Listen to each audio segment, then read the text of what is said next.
Good morning, ladies and gentlemen. This presentation discusses how governance reform in public education, specifically the reallocation of administrative tasks from teachers to non-teaching personnel, affects job performance. Using Zamboanga City as a case, it highlights key findings and policy implications under DPED Order No. 2 series of 2024.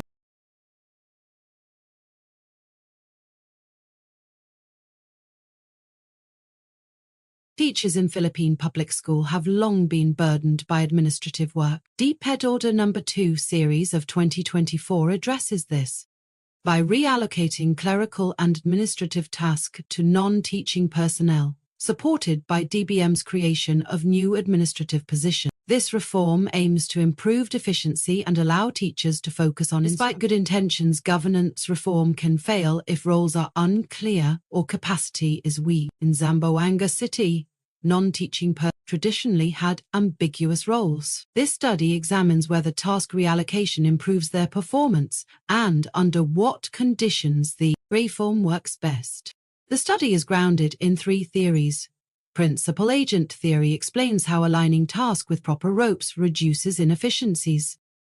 Role theory emphasizes that clarity of responsibilities enhanced performance. Institutional theory reminds us that local context, resource, political, and capacity shapes reform outcomes. The study utilized an exploratory mixed methods design, which combines quantitative measurement with qualitative depth to understand both performance, trends, and lived experiences. Results show significant improvement in non-teaching personnel performance after task reallocation. Gains were strongest in time and accuracy. However, these improvements depend heavily on the role clarity and institutional support. Urban school adapted more smoothly due to better resources, while rural school faced constraints. The reform is effective but not self-sustaining. Without clear job descriptions, trainings, and adequate staffing, task reallocation risks simply shifting burdens rather than improving governance.